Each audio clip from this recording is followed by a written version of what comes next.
Suomalainen tutkijaryhmä teki 2 kuukautta sitten Kaukovainion reservaattialueelta löydön, joka on ehditty jo maailmalla nimittäin vuosikymmenen, ellei vuosisadan löydöksi. Kyseessä on arkeologisessa kaivauksessa paljastunut lähes täydellisesti säilynyt Spar-kauppa, todellinen muinaisjäänne.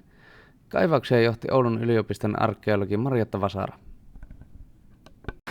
Kaivaston johtaja Marjatta Vasara, miten tulitte löytäneeksi tämän mystisen muinaisjäänteen? Joo, me osattiin olettaa, että tässä paikalla on joskus tämmöinen Spar-kauppa ollut, kun viime kesänä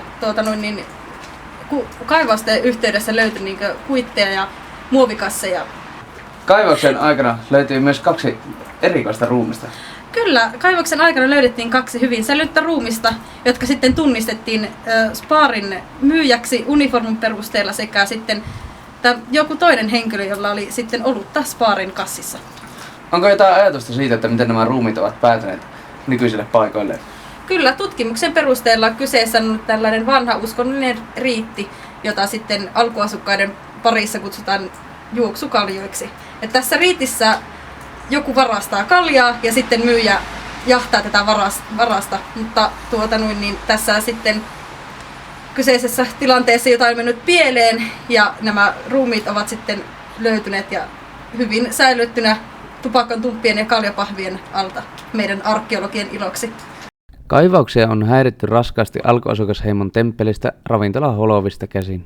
Arkeologian mukaan tavallisinta häirintää on muun muassa kellonajan ja tulen kyseleminen sekä kömpelöt iskuyritykset. Nimetön tutkija kuvasi oloja helvetilliseksi ja pelkää henkensä puolesta, jos alkuasukkaiden käytös jatkuu.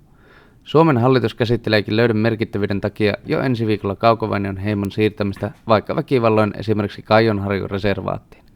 Silti tutkijat eivät aio poistaa kaivauksilta, sillä panokset ovat kovat ja kaupan sisältä voi löytyä mittaamattoman arvokkaita muinaismuistoja. Ilmeisesti teillä on ollut myös jotain ongelmia näillä kaivauksilla alkuasukkaiden toimesta. He pitävät ilmeisesti kaivauksia jonkinlaisena pyhänä pääsynä. Kyllä, ongelmia on tullut todella paljon ja työskentelyrauha on ollut aika huono. Että pyhän häväistyksenä he tätä kai pitävät. Niin, kyllähän aika aikaisin noi aloittaa työt nuo arkeologit tuossa, että kaivausten meteli vähän häiritsee, mutta ei se nyt niin paljon, että kyllä mä pystyn elämään sen kanssa. Ihan mukava porukkaakin ne vaikuttaa olevan, että toi Vasarakin, toi kaivauksia johtava nainen, niin se on ihan hyvän näköinenkin, että kyllä mun puolesta sopii täällä ihan tehdä tutkimusta, että tässä saadaan tärkeää tietoa meidän alueen historiasta täällä. Kyllä tämä minunkin mielestäni on erittäin hyvä asia tälle kulttuurille ja muutenkin tälle meidän yhteisölle, joka täällä elää. Me ollaan tuolla meidän Holvikirkossa joskus puhuttukin, että kuinka hyvä tämä on tämä arkeologiset kaivaukset tätä meidän omaa kulttuuria ja omaa perheenperintöä kohtaan. Okei. Kyllä minusta on minä ihan tykkään. Löysimme myös yhden tuhotöiden tekijän.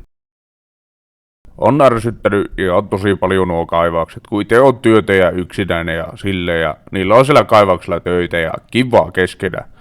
Yksi yö sitten kännipäässäni meni ja yritti sytyttää palaamaan sen kaivaukseen. Eihän se siitä syttynyt tai ei oikeastaan tullut mitään, kun vahingossa kusin tikkujen päälle. Vähän hävettää. Tilanne kiristyi Kaukovainiolla eikä kumpikaan osapuoli aio antaa periksi.